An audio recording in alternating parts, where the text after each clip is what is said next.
Hey, Action Shelf listeners, before we jump into the show itself, we want to tell you about how you can get even more action in your life.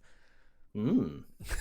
That appeals to you, More listeners. action. More action, you More say, action, you John. say. Yes. If you go over to our Podbean patron page, that's patron.podbean.com/punchup. You can listen to Lisman and I watch, what's this? Good action movies. Good action movies, you say? That's right, a change of pace. We thought behind the paywall, let's give people something of quality.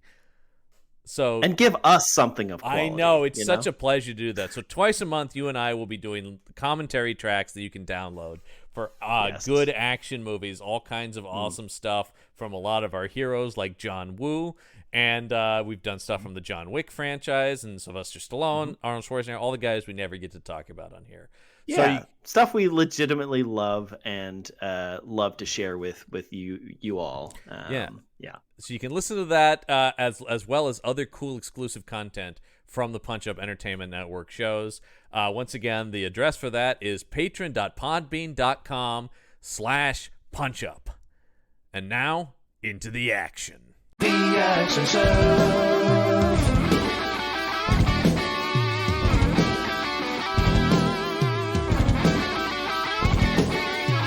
The Action Show.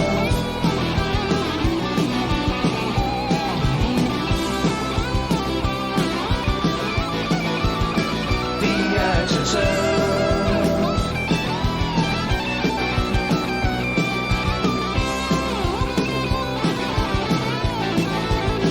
The Action Show.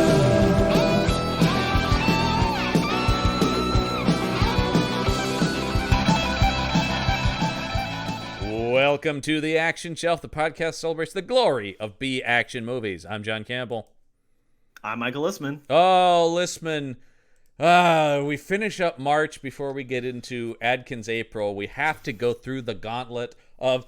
I was just talking before that somebody was asking us, literally just before this, we were talking to a friend of the show, Mike Ergoni, and he was asking, why are you guys doing a Seagal movie? And I said, he's so ubiquitous in B action movies that we can't not cover him. But I think we've got him down to maybe one a year now. That feels like Which about is what okay. we can tolerate, right? Yes. Because we've watched the one movie that is watchable. We've already watched that. We already, So, we already watched Under Siege. Yeah. Under Siege. So we. Although I would love to everything talk else is about gonna Under be Siege terrible. 2 Dark Territory, which is very dumb. Yes, I think there's a Very. blank check episode about it as well. There too, so, absolutely is. That was a Ben's pick, as they often Oh, do when was they it? let producer Ben, the Benducer, pick a movie that's special to Benducer, him, and they did do Under Siege 2 Dark Territory, which is, what if the same thing happened, good. but on a train? Yeah, exactly. So anyway, but we're here to talk about, we've been all over the, I do kind of like leaping around in his career. Yeah, we can't just do him, in now where he can't even stand Seagal. Yeah. We This, can't just this do though, goatee this Seagal, this is an Seagal. important one. This is the first straight to video Seagal movie. This is the first. This wasn't meant to be straight to video. This is one that they made and went, no, keep this out of theaters.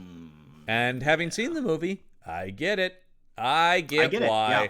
Because holy God, imagine having to pay to sit in a theater and watch this thing.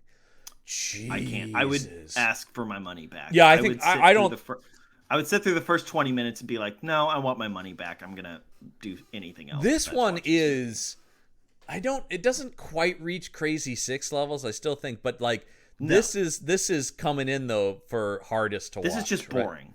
It's This just boring. is boring. That's its main crime. And I will There's say- lots of things that don't work, but it's just boring. Yeah.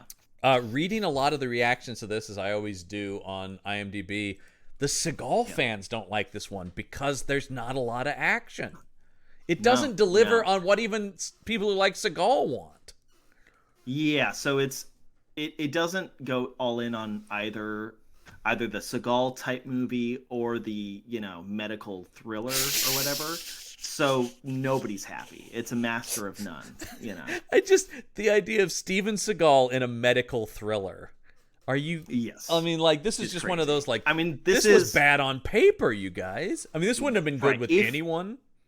This would not have Yes, been good with anyone, but yeah. If there was going to be any medical thriller that had Steven Seagal, it would be the stupidest one. oh That does god, make yeah. sense. And this one, I mean, that's the other thing too, is you think of like a medical thriller, like a science fiction movie. This movie made me think a lot of the movie Outbreak, Yeah. which is a Yes. good movie.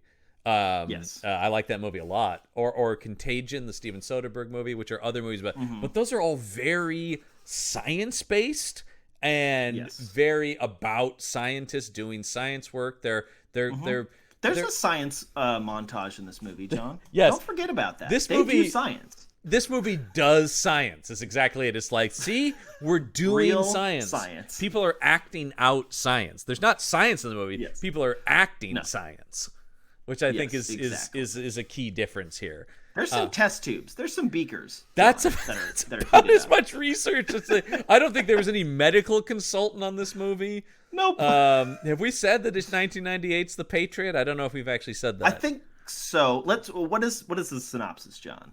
Well- Let's let people know what this movie is about. Well, so they let's don't see if have to I watch it. if I can read what the a respected doctor must race against time to find a cure for a lethal virus unleashed by a paramilitary militia leader. I mean, that is technically the plot. Yes, so let's just keep in mind as we're talking about this movie, it's about a virus. Yes. A virus. Yeah. Now, I was mentioning this to Mike before we started recording, but the craziest thing about this movie, a movie about a virus, Yes. is that the word vaccine is not mentioned at all. in No, the film. Not even once. They talk around it. There are things like antidote or antivirus. No, they say antitoxin. Antitoxin. That's That's what what they I was say. looking for. Yeah. Which is Yes. a That's vaccine. a different thing. But I mean, but the way it's presented here is a vaccine. Yes, They're just calling it exactly. an But antitoxin they call it an antitoxin because this isn't a toxic event. It's not an antitoxin. It's not wouldn't- poisonous. No, it's a virus. It's Yeah, a mutated virus. lab created virus is what we're dealing with here. Yes, and Steven Seagal was theoretically. It's revealed at some point that Steven Seagal played a part in developing this virus. For the federal government. Yeah. Let's Yes. talk about Dr. Wesley McLaren, our Sure. Yes, why not? hero. Our hero. So we're Our told. hero. Dr. Wesley hero in this McLaren, movie? who, go ahead and check this off of your Action Shelf bingo, is the world's best immunologist. He's the best of the best. Yeah. And He's you the know best of this the best. because the government calls him one point and says, "We need you back. You're the best immunologist there is." And yes, the whole backstory is he used to work for the government but left due to he's too good for it. You know, he's too moral for Yeah. their shady shit. I don't do that anymore. I don't work for the government. Okay. Which is always funny I to me live on my whenever cow farm. Steven Seagal plays the moral center of something. I think the biggest acting in this movie is the thought that he wouldn't agree with the militia guys. Well, yes, exactly. Well, he even does say, like, you know, there's ideologies of these people that, like, does! is fine or whatever. It's just the leader that's the asshole. Yeah. Which I'm like, oh boy. Yeah, man, I don't know. Okay. Well, and also though, much like a lot of these movies, what is the malicious ideology? Pretty unclear.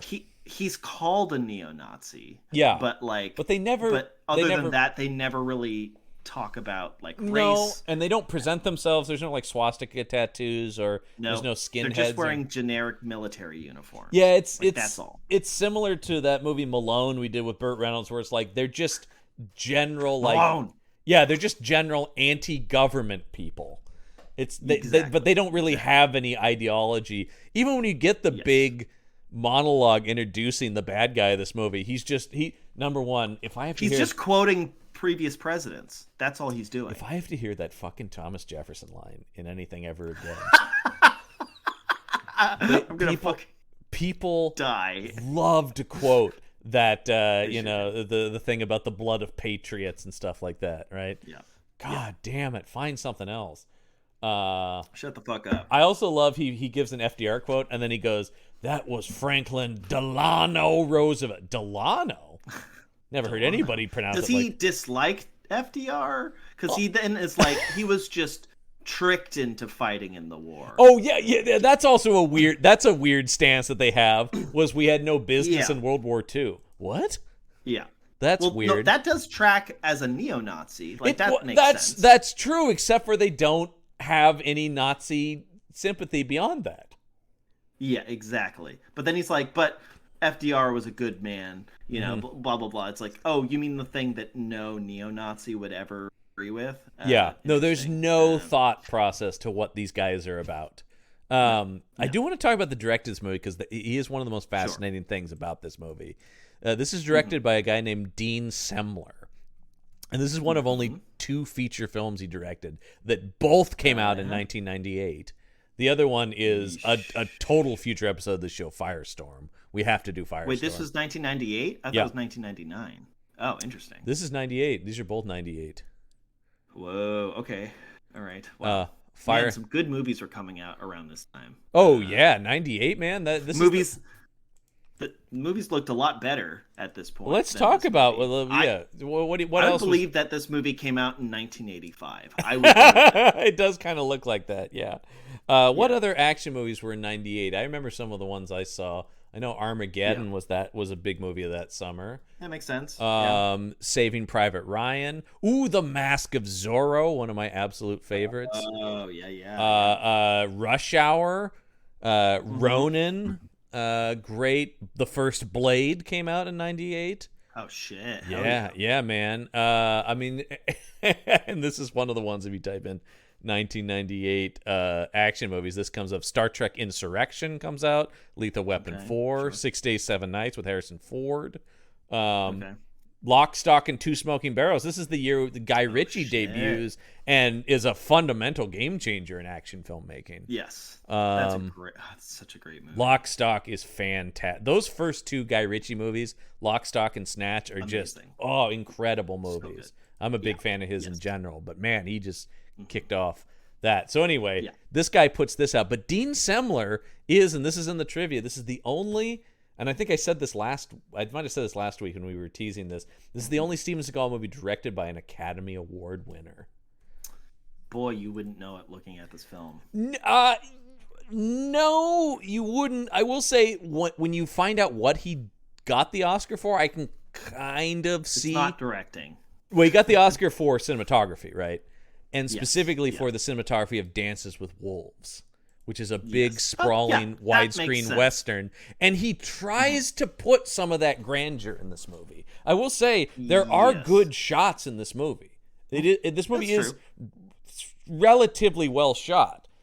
That doesn't make up for a lot of the stuff, but anytime you just get like big shots of the open country and horses racing across it, this guy can shoot a Western like nobody's business. I mean, there's no question about that. And he has continued to be a huge cinematographer. This guy also shot the Super Mario Brothers movie.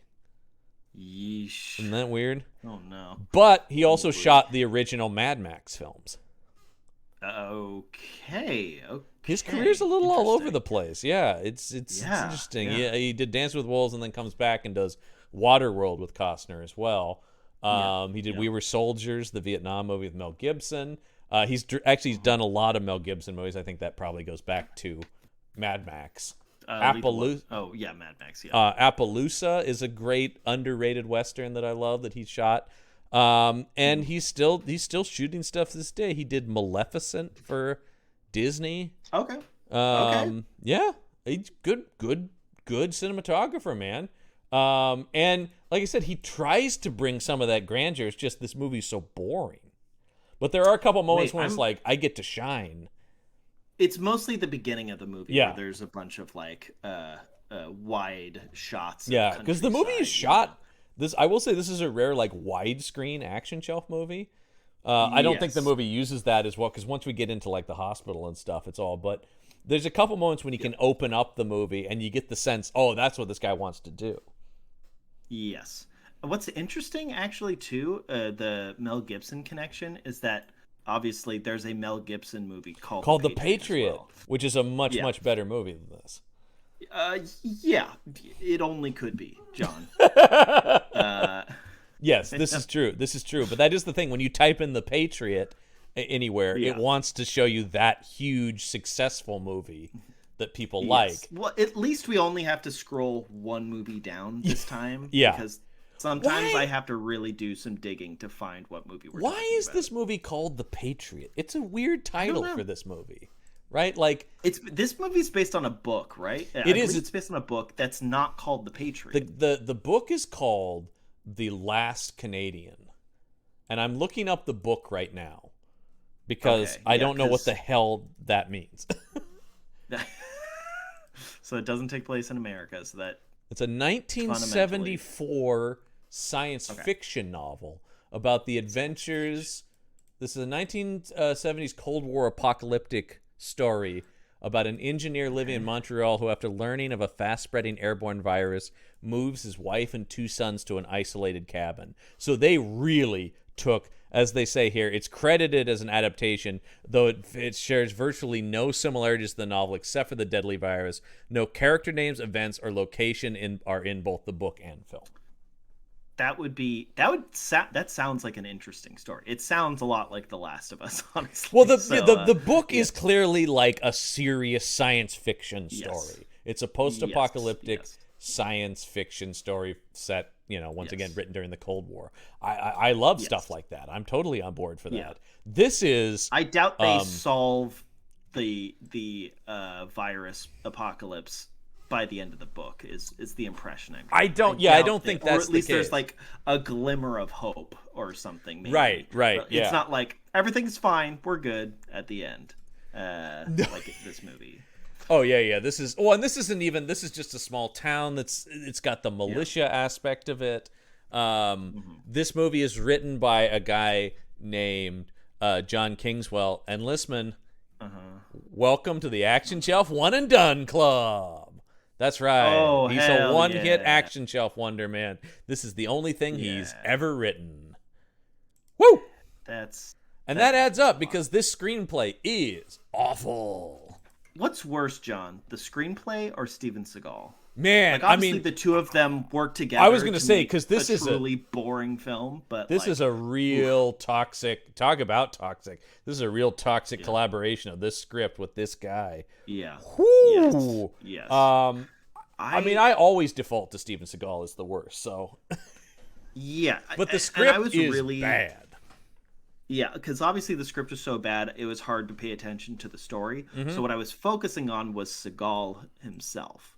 What about Steven Seagal makes him a bad actor? Obviously, you could say everything, but Yes. like specifically, what's interesting to me, I noticed that he never, whenever he's talking to another character, he never looks them in the eye, whether they're in the Yes. same shot or a different shot. He always makes the choice to look away, so he doesn't have that innate like emotional connection with the other actor, which leads me to believe that he is incapable of like empathizing with other human beings, and is unable to emotionally connect with other human beings. He can't even pretend to do it. He doesn't even know how to emulate it. I was so gonna bad say, at I it. think there's a distinct lack of emotion. There's a monotone Yes. delivery, Yes. and anytime he the whispers movie every line, whispers every and line, he mumbles every line.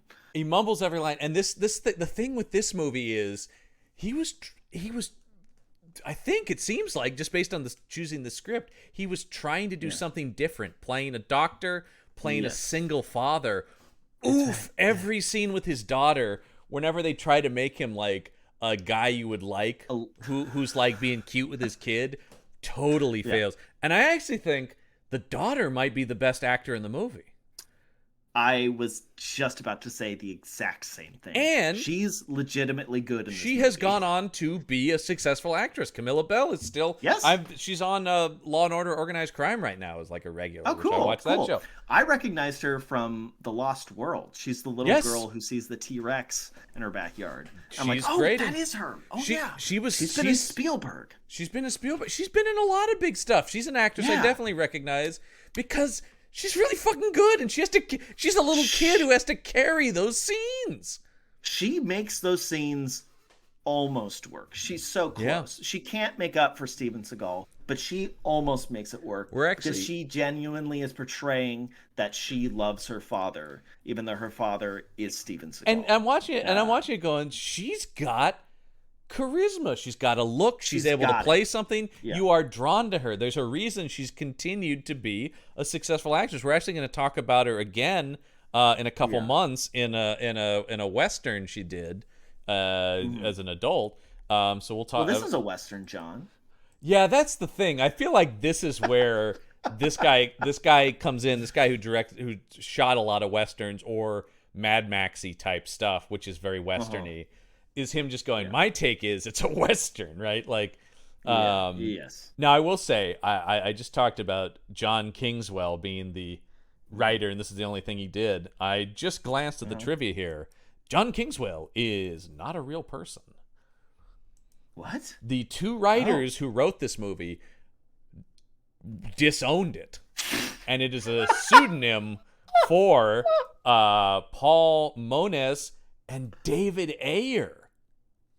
Whoa! They were at least the people who were set to get credited writing, but wanted absolutely nothing to do with the movie. Whoa, that's crazy. And so we know David Ayer, but Paul Moniz also wrote a number of Van Damme movies. He was kind of Van Damme's writer. So cool. that makes sense in some ways, but I like that they were just like, we don't want any part of this. So this is a career killer. This got away from them a little bit. Clearly. Who do you think, was it Seagal or was it the director who really because I can see Seagal being like, I'm just a regular doctor, but I do need to jump through a window. I will say, and I do need to take out bad guys. I think a lot of it's Seagal, and I say that based on we did do a commentary track for, and it's we did our only commentary track on this main feed for On Deadly Ground. And this reminded me a lot of that. Crusading hero with a cause. Seagal wanted to be a guy he always saw himself as activist actor. And I think he thinks this movie has stuff to say. It doesn't. Well, what it does say is insane. I mean, like it's saying stuff, but it's saying like it's saying kind of dangerous stuff. Actually, as we talk about, like it's it's weird for being a movie about a doctor stopping a virus. It's kind of an anti-science movie, which is so weird. Yes, it is 100% an anti-science movie. Yes. Once again, I just kept thinking about Outbreak, and I also just thought about like the hero of Outbreak is Dustin Hoffman, and you're like, yes, that's the guy who seems like he could stop a virus, right? Like, that tracks. It's Dustin Hoffman and Morgan Freeman, and Yes. Yeah. Do we want to give away what the cure ends up being? Sure. I don't think it really matters, right? I mean, okay. Yeah, because I mentioned that the word vaccine was never mentioned in this movie. So what ends up being the cure is exactly what Steven Seagal would pitch as being the cure. That's another thing where I'm going. It's got to be Seagal rewrites on this thing, right? Like a Native American mysticism, where like a brew of wildflower tea that his Native American once again unspecified. We were talking about this before. Unspecified, just wildflowers. Well, there are many. They just kinds say of wildflowers. Yeah. So we're led to believe it's any flower. Whatever you find, whatever's in your backyard or whatever, you know. Yeah, exactly. If you've got crabgrass, that'll work. Yeah, that'll work just fine. Yeah, I love crabgrass. Just anything. So this is exactly what an anti-vaxxer would pitch as the solution to a viral outbreak. And what I love about it is, it's weird because it actually makes him look bad, which I think is funny, in that none of his science does anything, and he just accidentally discovers the cure. Which I would think Seagal wouldn't like that, but it's more just like, hey, wait a minute, what were you drinking? John, he's too dumb to realize that he's making himself. But I just think it's interesting. You see him do all the science, and then none of that has anything to do with it. Nothing comes. His knowledge of being an immunologist doesn't play into the actual solution of the movie. He didn't need to be a doctor at all. Well, and that also got me because I have a huge respect for doctors, and one of the reasons is the Hippocratic Oath to do no harm. And this doctor is so cool with murder. He's so cool with murder. One of my favorite moments in Doctor Strange, the first Doctor Strange, is when he kills our beloved Scott Adkins. He has to kill him in a fight. Right. And he goes, Yeah. I'm a doctor, and I just killed a man. He goes, I took an Right. oath to do no harm. I am not doing that again. Yes. Take a moment to just recognize the gravity of that. Like, a doctor just killed somebody. That should be big. That should be important for the character. They always make that character, he's not just called Doctor Strange. They go out of their way to go, this man is a doctor. What his skill set is that of a doctor. His beliefs, his morals all come from that. Here's a guy who's a doctor, but also just knows some martial arts and is totally willing to gun down people. And the casual way that he murders people leads us to believe killed before and he'll do it again. And he worked for the government, but not like as an agent. He was like a researcher or something. So not everybody who works for the government has murdered somebody before. But I just like Seagal's like, I gotta kill like 6 guys. Yeah, exactly. I don't think Dustin Hoffman kills anyone in Outbreak. Weird. It's just, Also, they don't follow any basic quarantine oh my god, rules or anything. Like, it's just the other thing I love in this movie basic misunderstanding is he's a doctor, right? And you see all these other doctors running around in like hazmat suits or lab coats. Not Seagal, baby. He's fine. My they idea do explain why he's fine, but like it's still weird. It is weird, and it just reads to me as Seagal going, I'm not wearing that nerd outfit.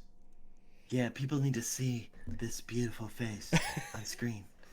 Yeah, it's just like, and and of course he's in a big fucking coat the whole movie. Yes, this is where the gut starts. I would say, he's not huge, but he's pretty out of shape at this point. It's starting to be noticeable at this point. It's creeping in, It's creeping. Can we also talk about how this movie might have the dumbest villain of all time? Like, maybe the dumbest villain I've ever seen in a movie. I think so. You're talking about Floyd Chisholm, played by Gaylord. The last name. This guy's real name is cooler. His name is Gaylord Sartain. Fuck yeah! That's a bad guy name, actually. The bad guy's last name shouldn't sound like Jism. I'm sorry. Yes, I have. I am sorry. I have a middle schooler sense of humor, but it's there. It sounds like Jism. This guy, though, this is a real actor. He's in a lot of movies. Yeah, he was pretty good. He is for what he's... Actually, I do think most of the cast around Seagal is pretty good. Because the number 2 henchman, Silas Weir Mitchell, in a lot of stuff. And then LQ Jones, who we were just talking about in Bulletproof, is back here. And you know what's funny is he's also in the Mel Gibson Patriot.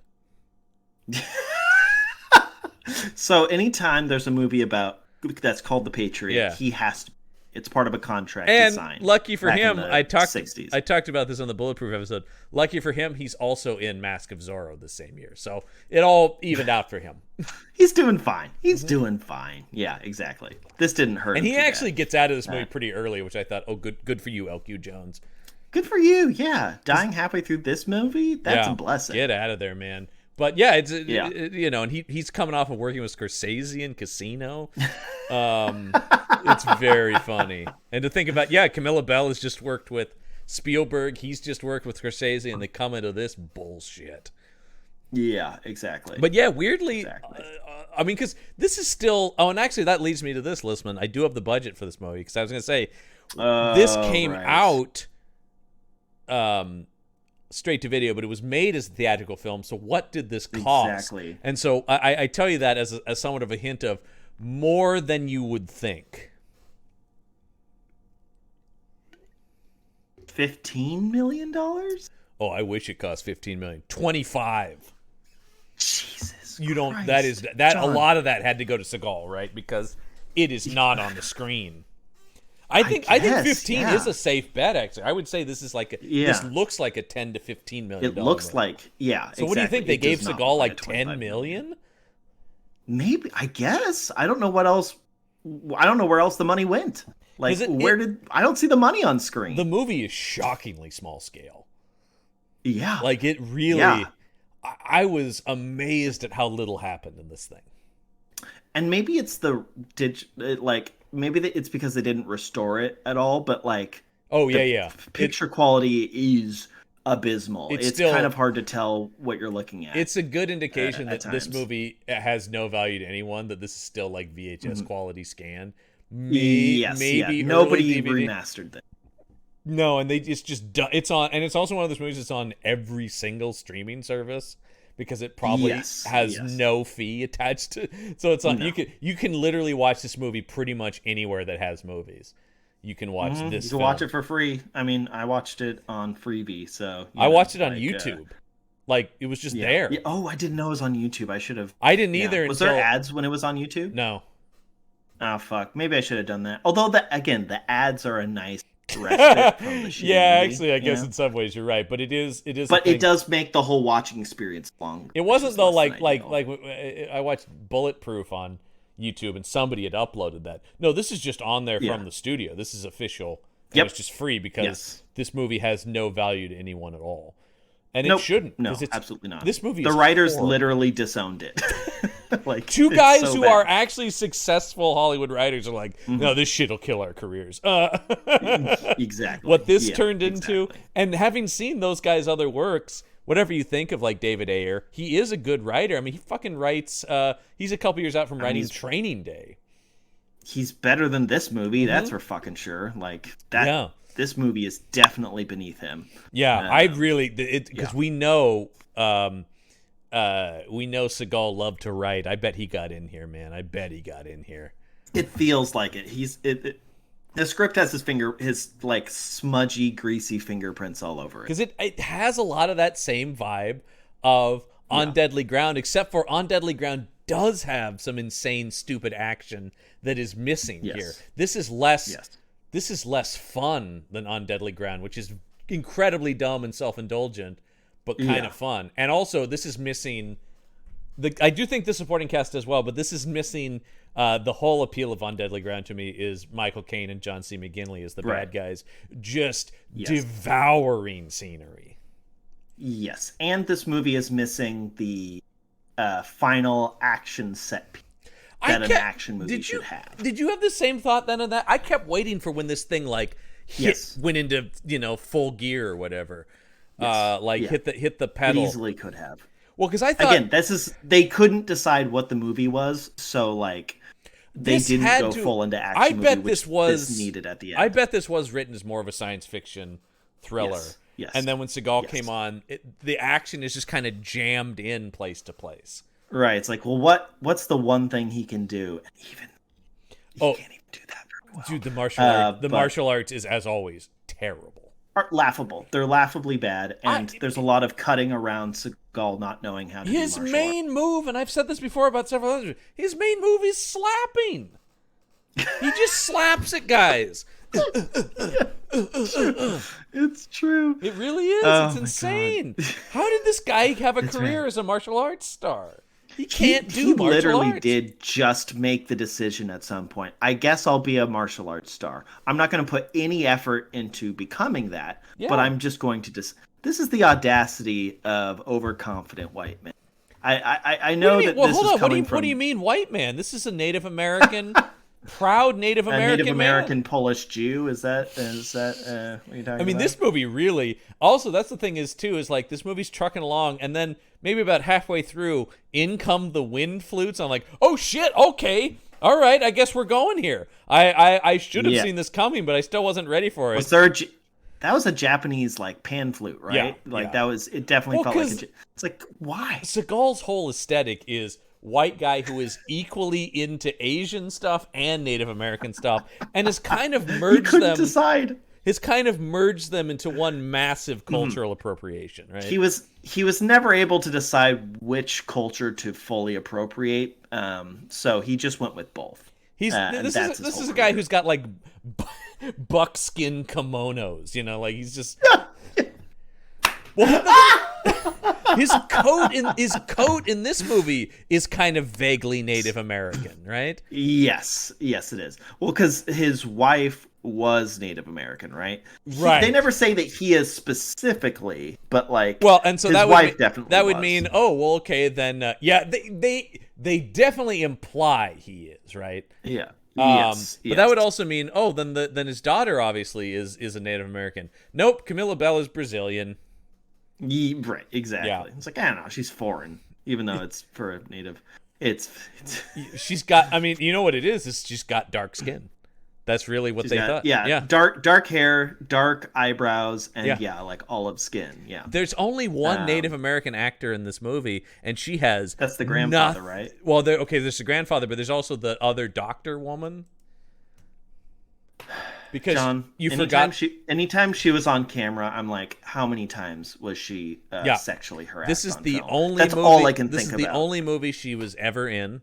Whitney Yellow Yeah, Robe probably is the because she actress. was harassed so bad that she never And also, wanted to do anything like this I can again. only imagine, but also, she has there is no reason for this character to be in the movie. Nope. They were just like, Nope. we need a lady in here. We need a lady. It's part of my contract. I always had beautiful women. That's So right. we need a right. sexy Oh, lady. yeah. Although there isn't even a romance No, in the movie. no. Fucking God. That's another reason why, though, there's no reason for this character to be here. She has no connection to him or the plot, really. It's just like, No. and at a certain point, she goes, "I'm going to come with you," and I go, "Why? She's not doing anything." Exactly. Well, they said, I'm going to come with you. And like, oh no, like they're going to make it a romantic I thing. thought for sure. I mean, that just logic would dictate. No, this movie's too incompetent to even do that. Yeah, exactly. it's- It's so tacked on that they didn't even make it matter. It's. I mean, this so- movie is. I wish it was dumber because then it'd be more fun. Instead, I mean, it is dumb, but I wish it was Yes. more fun dumb. Exactly. But it's not. It's trying so hard to be serious. It's the Benoit Blanc quote. No, it's just dumb. Yes, it is. That's it exactly. That is the perfect review. No, it's just dumb. That perfectly describes It is, movie, and is that one this quote. movie is, but once again, it's so self-serious. Let's Yes, talk about the yes. dumbest. Speaking of dumb, let's talk about the dumbest villain. Really, Okay, once yeah, again, yeah, we made, didn't made really me get into what dumb, the plan is. because the whole thing. This is a very 1998 script because we're talking about the disease outbreak stuff, but we're also talking about militia groups and FBI standoffs, and they even name check Waco and Ruby Ridge in the movie. They did, yeah, because that happened semi-recently. Yeah, They also mentioned MK Ultra at a certain. Oh, that's another one was where I'm so tired of movies bringing up MK Ultra. People love to bring up, the government does all kinds of shit like MK Ultra. And you're like, It's like, yes. yeah, Yes, that was a We've thing. seen all of the other movies about this. Yes. And MK Ultra is one of those things that has a lot of mythos around it. But I mean, there was a study where they were trying to create mind control. It didn't work. But nothing ever came from No, it. no. Yeah. In fact, there's actually a The movie Behind the Bastards episodes about it great are really are interesting. really good. Yeah. There's actually a movie that just came out recently that's like a drama that's seriously like researched about the real MK Ultra and what Gotcha. actually starring happened. Steven Seagal, I'm assuming. That's right, man. It's me. I'm trying to understand mind control. No, it's got Anson Mount, who's the star of Star Trek: Strange New Worlds, who I like gotcha. a lot. And it's like a real movie. But yeah, it's not. But yeah, it is always just one of those things where it's like if you want to use government conspiracy, you will bring up Roswell, you will bring up MK Ultra. And you're just going like, Yeah, or the Kennedy assassination. Kennedy assassination Like, is those big. are the- I will those are the say main three, yeah. this movie, because it's so fucking racist, doesn't bring up the most obvious one, which is the Tuskegee experiment. Why not? That's That the actual actually government applies. conspiracy that would apply to the testing of diseases. But this movie's like, that happened to black people, so who the fuck cares? So nobody will care. So we Yeah. gotta bring up white people care about it. But I'm also Native American. And like I said, MK Ultra is also one of those things where people have heard it, but they don't really know what it is. Or if they do, It's they've just- heard some crazy, like, wild Exactly. version of it. Yeah. So But yeah, so the movie starts with this militia like taking over some sort of building, kind of like Amon Bundy did here in Oregon. Do you yeah, remember that? and then there's that vibe of that for sure. That like anti-government ain't nobody gonna tell me to leave this land. Bring your fucking guns and in they're and surrounded. They're surrounded by a bunch of military. Yeah. And so this guy's plan is, oh my god, I know what I'll do. I've got a briefcase with a vial in it with a green liquid. And how Definitely did he get not that? Kool-Aid. They stole it or something? He worked on it. He worked Oh, on it. he He was also also one of the developers of the vial. Yeah, this guy doesn't read as somebody who would know how to do that. No. He's a big dumb oaf of a character. Him and Steven Seagal were both involved. In Oh, the right, because development of the other X-Fighters. guy we see doing research too, the Pogue, is the Silas Weir Mitchell's Yes. character, and there's a lot of stuff of Exactly. him looking in. This movie's I was gonna say this movie's like knowledge of science is basically just people looking at things in microscopes. Mm-hmm. That's like most of the movie. The aesthetics alone. That's all It's they just understand. and it's always just microscopes are involved. there's so many shots of people looking at microscopes and then going, damn, Yeah. and you're like, oh, I guess it didn't work. Or Steven Seagal just slowly shaking his head.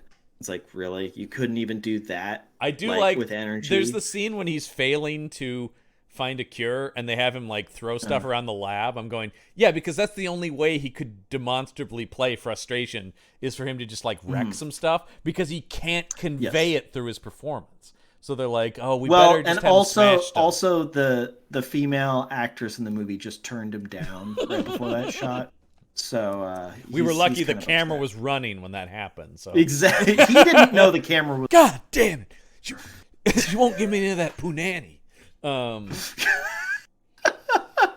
Once again, I point people towards the article, I can't remember where it was now, about Steven Seagal, where they actually said there were too many allegations of sexual assault Too many to investigate. to count. Yeah. Yeah. The article was like, we had an overwhelming amount that were said that we couldn't look into them all, not even close. We don't have enough time in our at all to investigate this. It is There's a no thing where time it's in like- the world to investigate all of the sexual. If Seagal was more famous, he would be a bigger deal than Harvey Weinstein.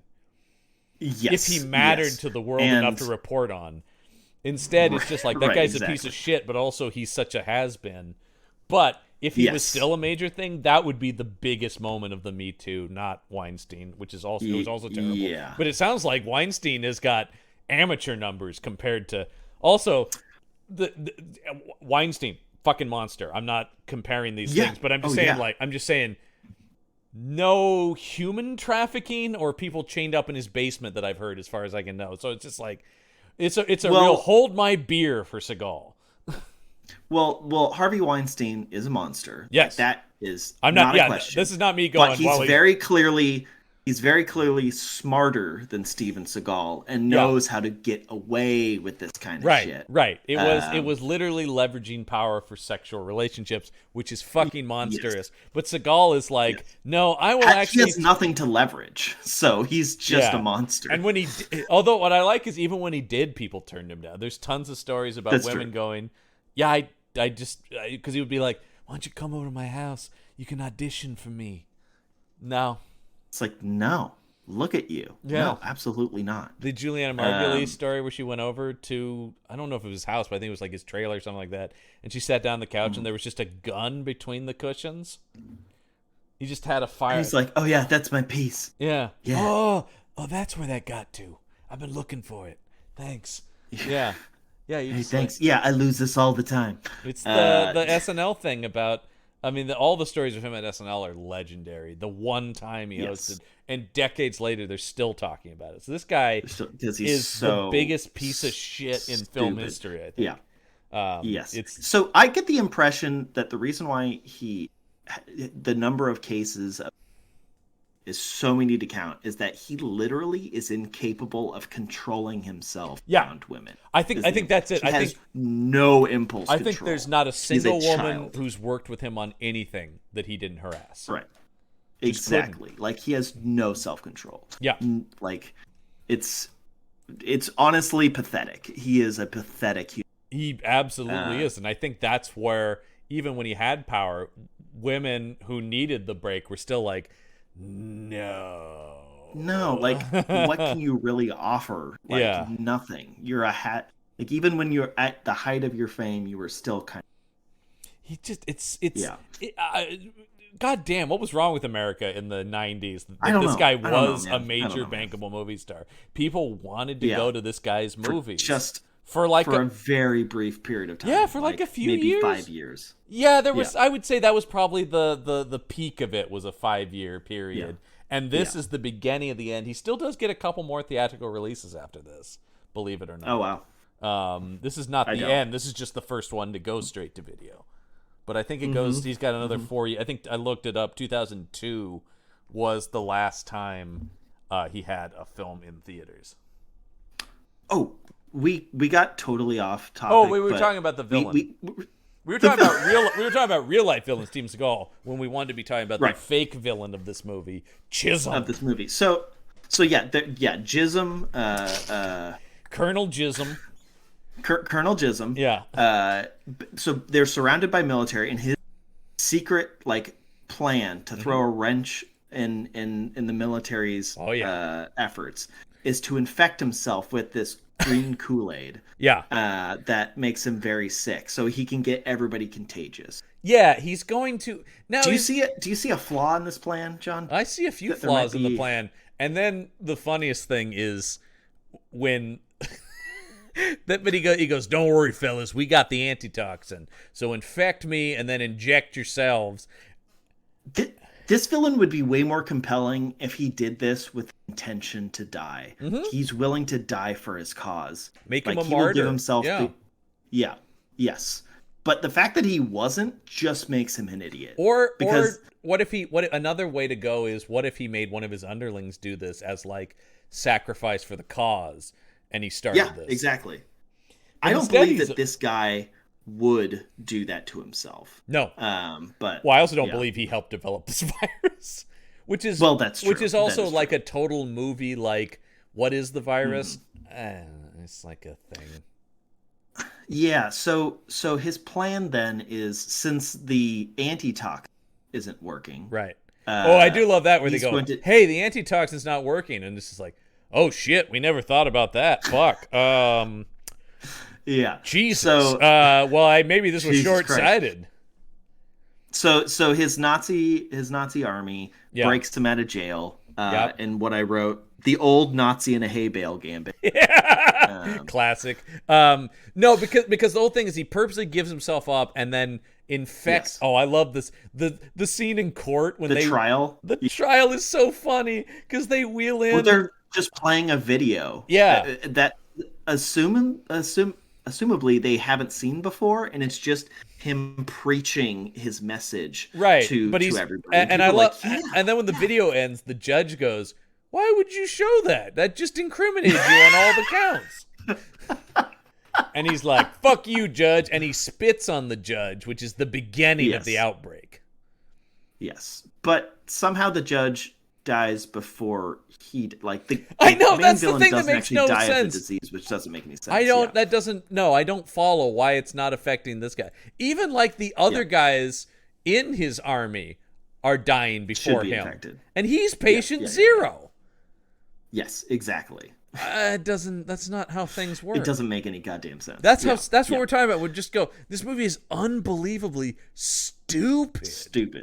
It's pretty wild. So they then take over the hospital that Steven Seagal works at and forces people. Oh, Steven Seagal doesn't work at the hospital, because I do want to talk about small town doctor Steven Seagal. Okay, yeah. Because he's got his own little medical clinic where he treats both animals and people. Weird. Yeah. Because we have same anatomy versus absolutely. They're very similar. We also get now that we're talking about this, I'm remembering I wrote this down. At the beginning, he's out rustling cattle or horses or whatever, right? And he gets this one down and he injects it with something. And LQ Jones' character, who's his friend?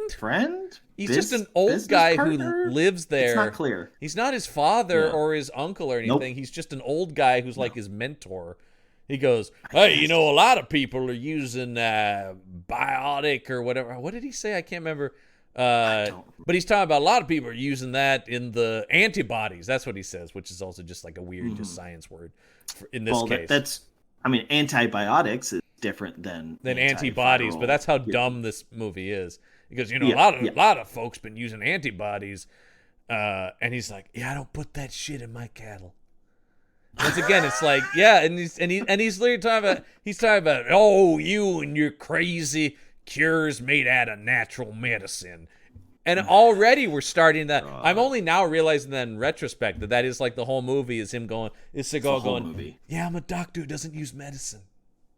Yeah, exactly. I use crystals, and I use tea, and I use And alignment. man, I am now realizing this whole thing is this because You got to open up your chakras if when you we want to heal. oh, he does seem like a guy who would talk about shit like that. Everything about Steven Seagal says he cares about chakras. But you also get this scene when he's in his clinic and he's doing an ultrasound on a guy and his kidney, and they go, "Yeah, I talked to one of those city doctors, and they said I only have a year to live." And Seagal's like, "Well, I got something that might give you a better chance. Yeah. You come to me. Don't listen and to I them." won't charge you, unlike the medical community. Well, there is the at thing later large. with the old woman going, "I don't have any money, but here, take these blackberries and this knife and a that pie. It was a knife that belonged to her husband, and I thought that was going to come Right. back, and it never does. It doesn't? I thought he stabbed. Didn't he use the knife to stab the main villain in the neck? Oh no, that's way stupider than that, or it's way sillier than that. Oh. He breaks the stem off of a wine glass to kill that guy Oh my fucking god! because they're drinking wine. Remember, and he breaks and he jams it into his neck. I know, but why would you emphasize They the make a knife point if you're not going to she's then like, use it? She's like, "This in is the my fucking movie. This is my dead husband's knife." He goes, "I can't take that," and she's like, "No." Especially because I'm the one who killed your husband. But She- we don't need to get into that. She has this amazing line that I wrote down. She goes, "No, a man should have it." Right. And then her That's a and man's knife. her and what's his face also have a thing going. LQ Jones, Yeah, right? Because yeah. later on when she's in the hospital because Mm-hmm. she's sick, they kiss. I'm like, okay. This movie obviously There's no quarantining. This movie happening. obviously got It's airborne. Yeah, this movie obviously got rewritten to hell, and then I think also just had stuff taken out, either Yes. while shooting or in the cut, because there is just stuff where you're like, wait, what? Who is this? Yeah. It's like when they go out to the Native American reservation and they talk to that woman and the grandfather, and you're like, wait a minute, who are these people? Where did all of a sudden, like halfway through the movie, they just show up and they're like, we're main characters. You're like, are you? And at this point, Steven Seagal doesn't know that the wildflowers are cure. No, that's So not till they get to he the and the bunker. daughter were in a hospital filled with a bunch of sick people who are infected with an airborne virus. Yes. And their main thought is, let's leave this hospital and go and talk to some other people. The key plot point in the movie is that the daughter is immune. Yes. that's why the is militia- she immune, or has she just been drinking the wildflower tea? I don't know, but whatever because the bad guys want her because her blood is the key to making a cure. Her name's Ellie, right? Yes. I'm pretty sure her name is Ellie. Yes, yeah, I I'm think pretty that's sure. right. Yeah, I think that's that right sounds on. right. Yeah, I'm that pretty seems- sure that's right. That seems about right. Just go watch Last of Us. Yeah.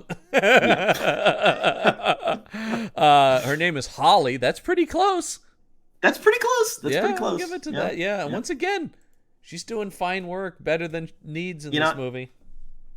It's that meme where it's like it shows you two images, like tell me the difference. And you're like, this is the same picture. Yeah, it is that. Yeah, it's exactly that. It's exactly the same as the last one. An adorable little girl who is the key to. Except for then, I guess she ends up not being the key. Although I guess it's just because she's been drinking the tea. Yes, that is the reason why she's fine. And then John, the movie ends. So after they figure out that it's the wildflowers, whatever that means. Oh, can I tell you about? I love the scene of all the army guys picking flowers. Yeah. They said they have all these guys in uniforms and they're just out in the field picking flowers. I'm going, oh, this is so stupid. And I thought that'd be the Why isn't there a scene of them making daisy chain? You know what I mean? Oh my god! I thought that would be the height of stupidness, but I feel like you're about to say what the real ending is, which is 10 times dumber. So, it doesn't make sense that wildflower tea would cure a. But let's just say it does. Let's just, for the sake of arguments, say assume. that yes, this cures this virus. Yeah. Why don't they just hand it out and make tea for people? They don't do that. Yeah. Instead, they just take big bags of flower petals and dump it from a helicopter flying over the tea. This was when, like I said, I didn't think this movie could get dumber, and then this happened. I'm going, oh my god, this is even stupider. It's the stupidest. It's like literally, what was that, Money Plane, where they were dumping money out of the plane, like give back to the people. It's the same thing, but somehow dumber. and I don't know how they managed. And So there, just and being there's a within the proximity of flower petal cures people. oh I no guess. no though, because there's a PA system where the guy goes, collect the flowers, make it into tea, eat it, put it in your food. Fucking hand it out and distribute it evenly to all the citizens. Like, They're do going- what a fucking local government's supposed to fucking do. Yeah, they're basically just drawing flowers and then going, just do something with them and you'll be fine. Figure it out yourself. We don't need to look too much and make sure nothing gets out. Like, we'll just dump a bunch of flower petals and God. hope it all works out in the end. It's so... John, this movie is stupid. And I don't even know if, like, getting into the nitty-gritty... That's why I'm looking through my notes here going, what do I need to do? What do we need to... I like when LQ Jones threw that dynamite at a truck. That was kind of fun. And the AT car Yes. was very... He also 18 busts style. out, talking about the guns in the movie. For some reason, Yes. he has a World War II era BAR. It's the Browning automatic rifle, which is like my favorite That makes sense. World War II gun. LQ Jones just has this insane... It's a huge fucking gun. Ed Burns I think we're carries led to it believe in- he fought in World War II. I think so, yeah. Yeah. But he and then he hurls a bundle of dynamite at a truck that does an A-team flip. Yeah, I want you to imagine like what a cartoon version of a stick of dynamite would look like. That's what he throws at this car. Yeah. With the wick going. Yeah. But that's my only other I did when he goes out there. I did write. Is he Native American? I do want to talk about another. Seagal's computer skills. I want to talk about when he makes that fake John. ID and he's wearing the little reading glasses and going. Oh my God, John! I'll move my picture. He also uses that fake ID to like on a scanner, so it works like on an ID scanner somehow. They don't explain why it does. I don't understand. But it does. It's literally a thing he prints at home, and he's able to in get a printer we all would have at that time. Yeah. Like, and he cuts it out, and then he's able to get into a secret military base. It. Although, yeah. It's so so stupid. Even though, why would he need a fake ID? Because the government already wants him to work for them. So when he just go, I need a lab, and they would give it to him, right? That would make sense. And I also love the shot of him. He very clearly just uses his two index fingers to type. Was that like hunt and what peck? was that called? Like chicken. Yeah. Exactly. That's how Steven Seagal types. I don't think anyone's surprised hearing that. But what I found hilarious is that Seagal thinks we will think he knows how to use a computer. There's no way. Just like this whole. This is how he writes scripts. He's just like. Well, this whole movie is like this. This is the one where I play a smart guy. I'm a smart. I'm as smart as I am badass. Because I still. He does powerful and smart. He does kick a guy into a vending machine in the hospital. That's true. Which I there are several moments where the Seagal, it's literally every film where it's just his face highlighted, and then everything else is in darkness. He loves that shit. I don't know why he does that. I feel like that wasn't even this director. He just Seagal went and shot those on his own and then inserted them in the movie. I think that's in a contract. Yeah, like he has to be lit that way. I think he's hiding his double chin. Yeah, I think that because I think this is about the time when the jowls are showing up. The jowls are showing. I think the hairline's starting to go a little bit. I don't think he's fully wearing a hairpiece. No, you do get at one point because he's frustrated and working in the lab. The ponytail undone, so it's just the long hair, which is a rare thing to see with Seagal. But I do like that's like I'm at the end of my rope. Yeah. And also. I just gotta let my hair be wild and free, man. Is it just implied that all the soldiers in this base die except for one? Yes. Because he was the only guy drinking the tea. Mm-hmm. Yes. If the rest of them were drinking herbal, they would be cured of all diseases. Yeah. We know this. Just like real life. Just like real life, folks. If there's one lesson to take from this, it is drink herbal tea to cure anything wrong with you. I know that the listeners of this podcast, but just speaking as somebody who works for a tea company, tea is not medicine. No. Do not treat it like it's medicine. No. It's nice. I like tea. It doesn't really hurt to drink it while you're sick. And there are like I mean, beyond like real base level, like a throat coat tea or something like Yeah, that. yeah. Like a licorice tea will do like a throat coat, which is nice. Yeah, if there you're are sick, like you know. small, real sort of like, there are some teas that can give you some minor relief. There are stomach settling teas that can Yes. help. But once again, it's not a Yes. replacement for medicine. It is more No. a comfort, as you're saying, which is right. If you do it in tandem with actual medicine, Yeah. it's nice. It's Yeah. pleasant. It helps Yes. with the healing process Totally. in that way. Totally. You know, yeah. But yeah. But like, it is not medicine. I just want to make this abundantly. We can't state this enough. Like, really, yeah. Yes, the amount of people who think that tea is medicine drives me up the wall, and it's not. So just I'm standing off of my podium now. Yeah. I'm getting up. You know what? We don't but even yeah. need to do best death or best one-liner because fuck this movie. Right? Is there's not like nothing is good. There's no closest, good death. The and there's closest no thing good is one-liner. the wine stem, which is just weird. Yeah. Because it's weird that they're having. There was wine. the time. Yeah. There was the time where he looked at the camera and said, "I'm gonna get some." That was a weird take. Where's that one-liner, punani but- at? Where's that punani at? Yeah, Yeah. I gotta get some. Oh my god. Drink it like orange juice.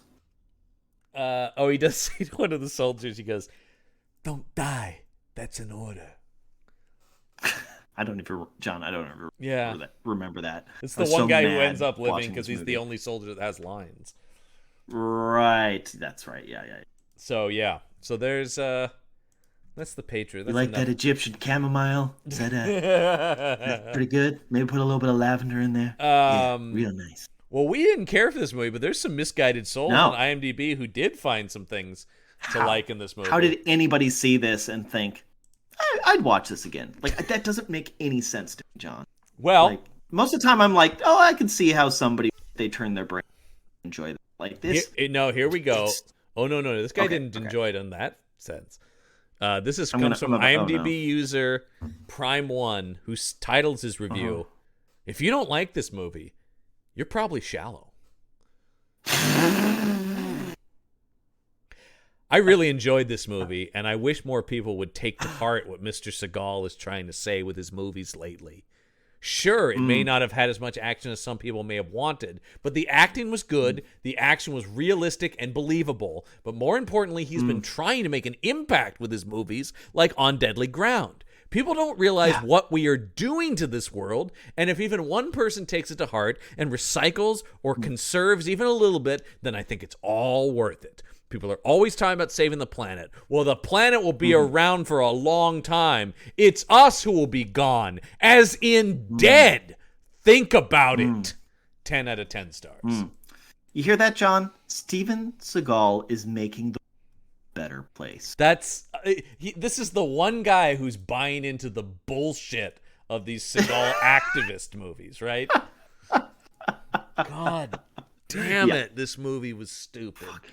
And had This guy went all in on the Kool-Aid. Oh yeah, he's drinking the Like- wildflower tea from this movie. He's exactly. If there was a cult that Steven Seagal started, it would have wildflower tea. Absolutely. Yeah. Our friend Bruce didn't get to see this movie, but I so instead I pulled a review I've been wanting to do for a while, which is his review of the Starsky and Hutch movie. Remember the Ben Stiller, Owen Wilson the Ben one? Stiller. Yeah, so Okay, let's hear okay, what he gotcha. thinks of that in another segment of The Winning Opinion. Here it is. This is Bruce's, the title of this review. Remember, keep in mind, this is that comedy from the early 2000s where they were doing sort of a pastiche. It's totally fine. It's totally watchable. Yeah. Yeah. Well, Bruce thinks more than that because his review is titled, They Nailed It.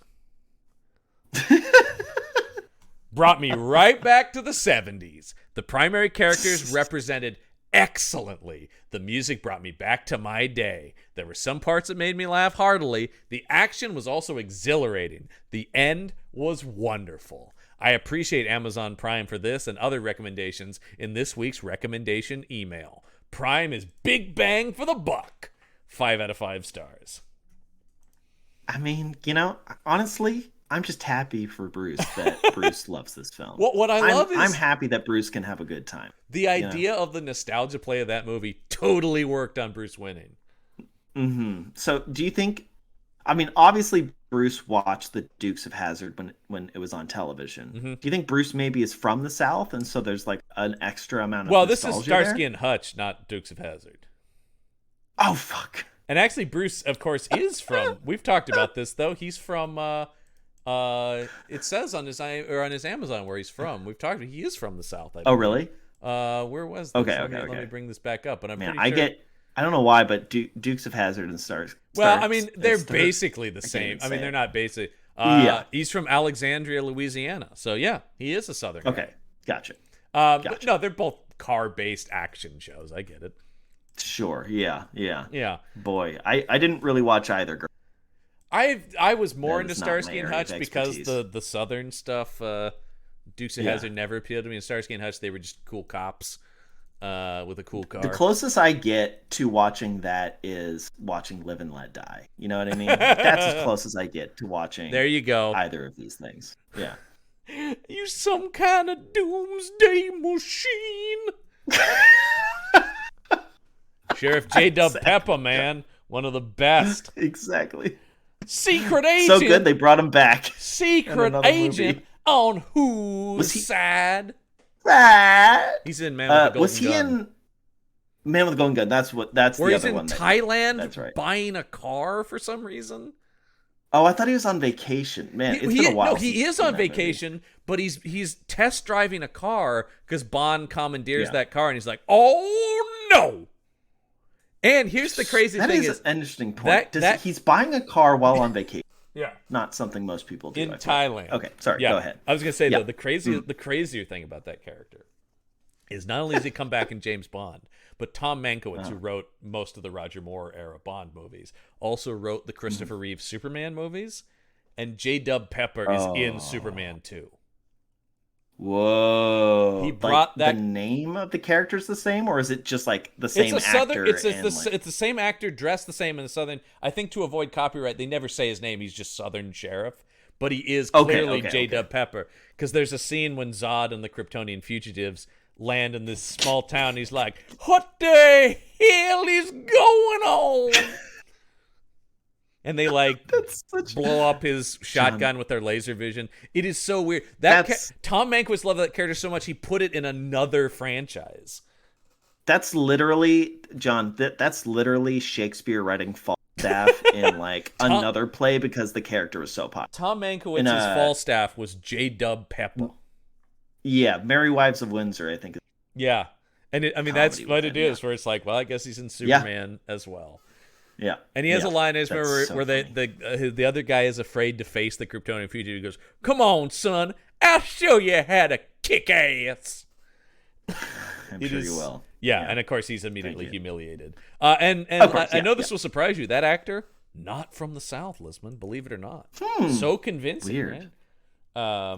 Yeah. It's so his whole identity was based. it's so bizarre. Strange. It's so Yeah. bizarre that he's in a Superman movie as well.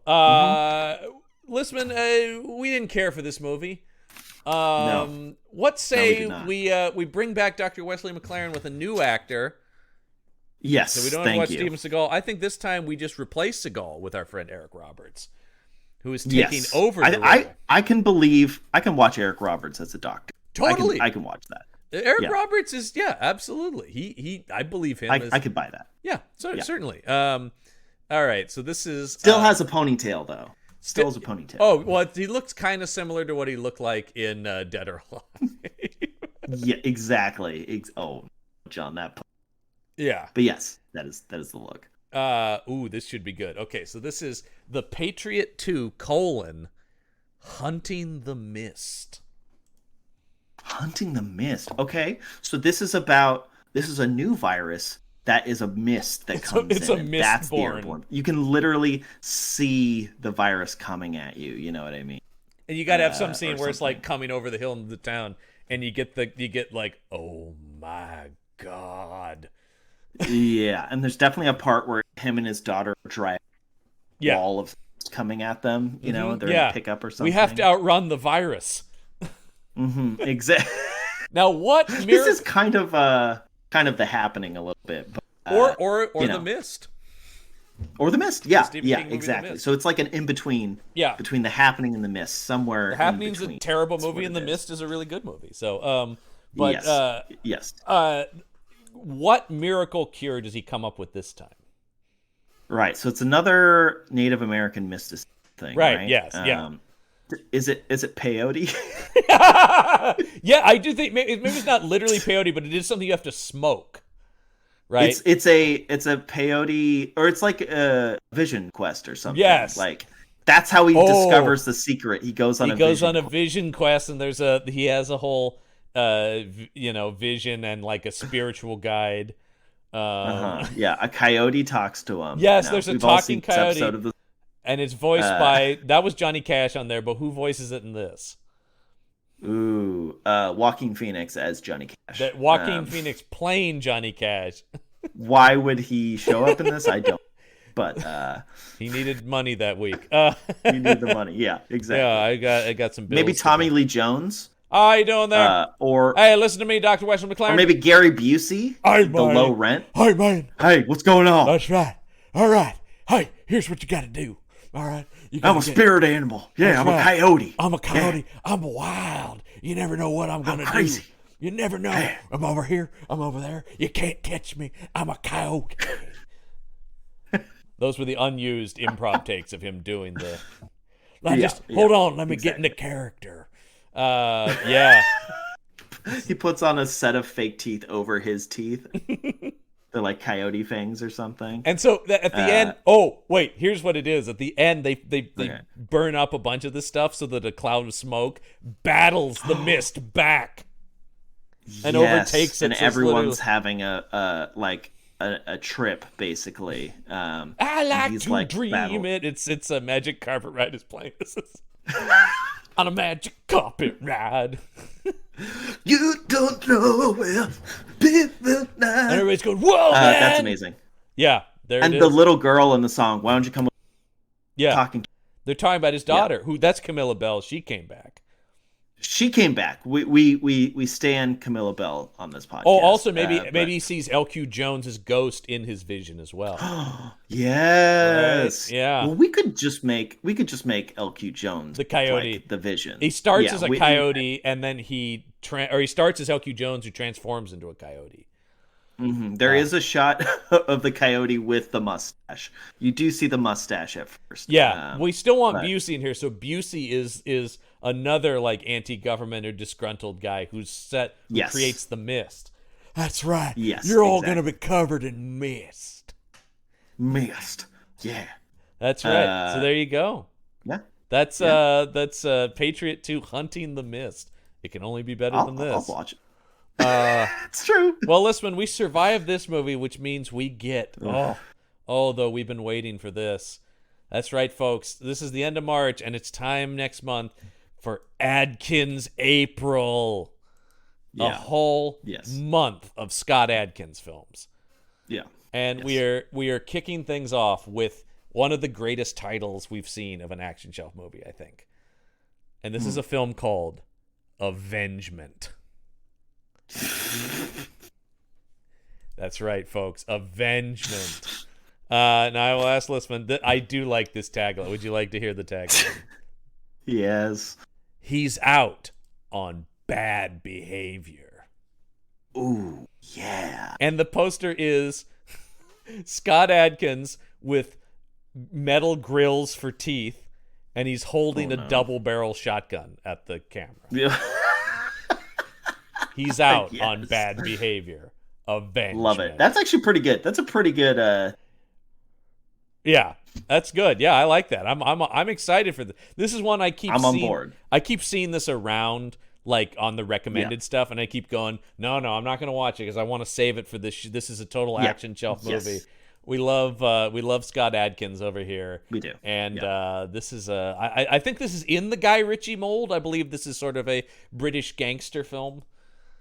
Okay. Yeah. I mean, but with Scott works for that, you know. much more martial arts, obviously. It's nice when Scott gets to use his actual accent, you know, because it's such a nice, Alre- pleasant sounding accent. Already, I will say, just from already starting to do research, a lot of people make that comment in the IMDb review. So nice to hear his real voice. Yeah, Because he does. Yeah. He's a very well spoken British dude. Like, Yeah, I'm excited. definitely. I'm so excited for this whole month. And we're gonna kick things off with Avengement next week on the show. But that is gonna do it for this week's episode of the Action Shelf. I'm John Campbell. I'm Michael Listman. Till next week, get yourself some action. The Action Show.